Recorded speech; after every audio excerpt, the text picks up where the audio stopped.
حي على الفلاح.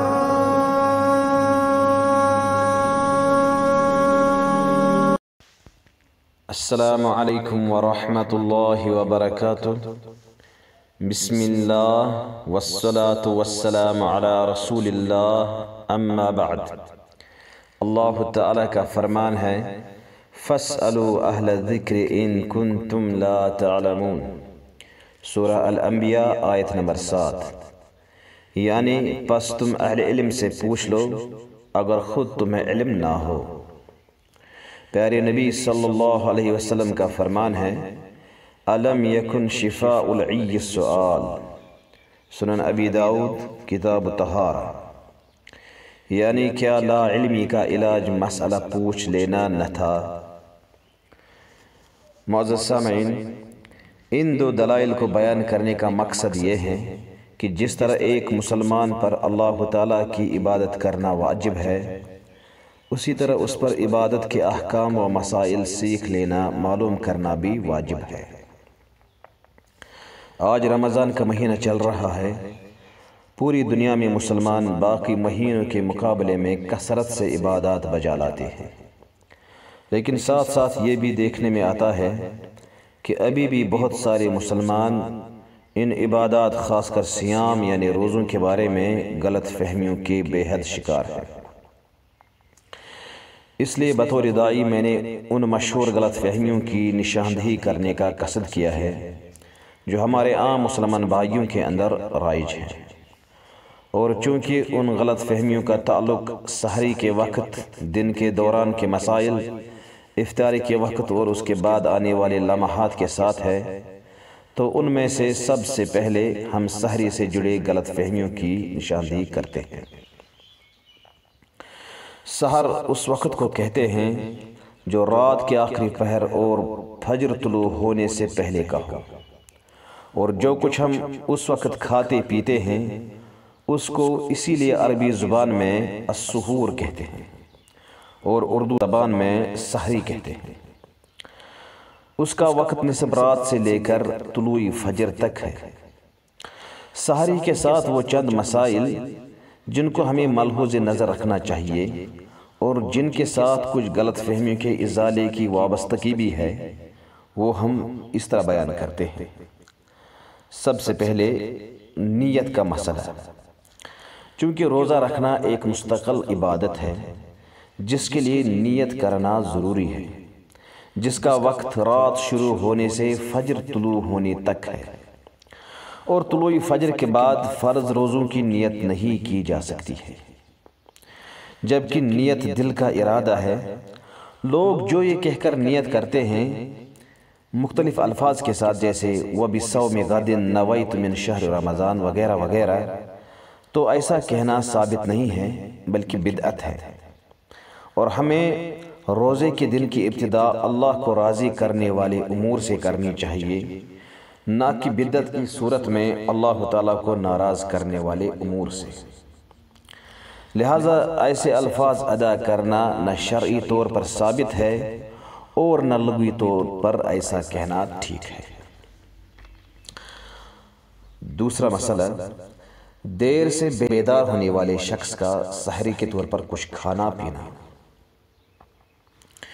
کچھ لوگ نیند سے دیر سے جاگ جاتے ہیں اور یہاں سے سحری کا وقت اختتام پذیر ہو چکا ہوتا ہے، اور وہ سمجھتے ہیں کہ ہمارے لیے اجازت ہے کہ ہم کچھ کھا پی لیں کیونکہ ہم دیر سے جاگ اٹھے ہیں.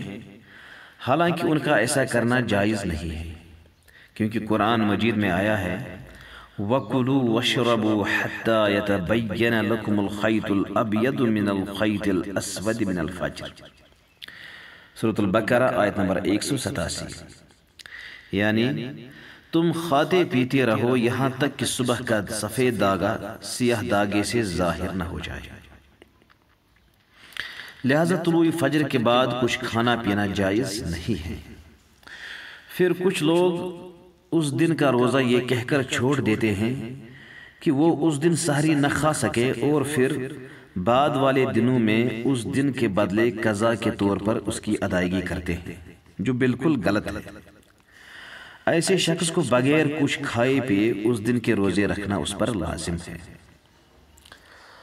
اس بارے میں لوگوں کے اندر ایک اور غلط فہمی یہ بھی ہے کہ اس آیت سے مراد یا تو سلائی کے کام میں آنے والے داغے لیتے ہیں، یا کچھ لوگ کہتے ہیں کہ ہمارے بازو پر جو بال اگ آئے ہیں وہ نظر آنے چاہیے۔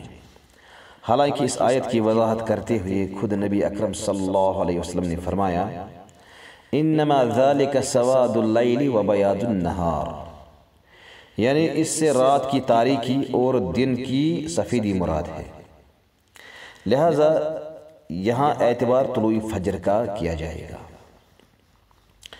تیسرا، بے وضو یا بے غسل ہونے کی صورت میں کھانا پینا۔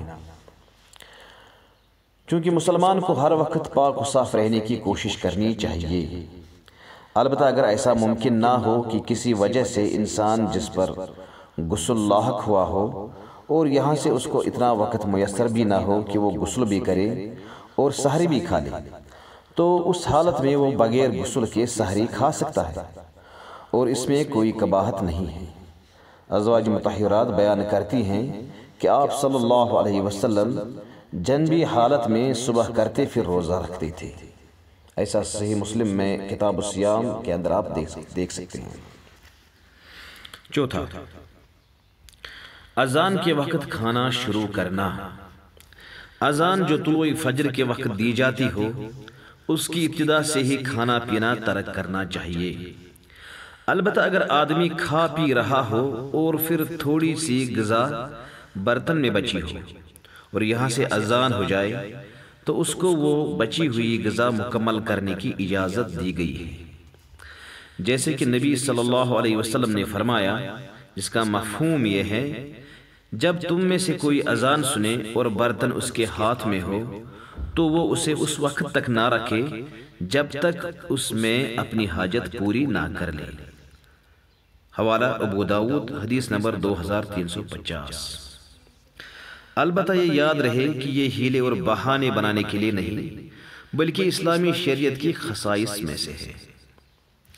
اس بات کے ساتھ ایک اہم مسئلہ یہ بھی ہے کہ کہیں پر کوئی مؤذن طلوع فجر سے قبل ہی باقی مؤذنوں پر سبقت کرتے ہوئے 5 یا 10 منٹ قبل ہی اذان دیتا ہے تو اس صورت میں اس کی اذان کا اعتبار نہیں کیا جائے گا بلکہ طلوع فجر کا اعتبار ہوگا۔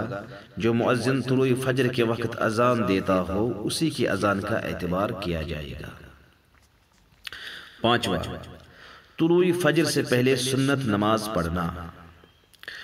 طلوع فجر یا سحری کھانے سے قبل یا بعد، یا یوں کہیے کہ اذان سے قبل کچھ لوگ فجر کی سنت کی نماز ادا کرتے ہیں، جو بالکل غلط ہے، بلکہ اذان کے بعد ہی سنت اور فرائض ادا کیے جانے چاہیے، اور وقت سے پہلے نماز چاہے سنت ہو یا فرض ان کا کوئی اعتبار نہیں ہے۔ البتہ نوافل پڑھنے میں کوئی قباحت نہیں ہے۔ یہ تھی سحری اور اس کے وقت سے جڑے کچھ مسائل کے بارے میں جانکاری۔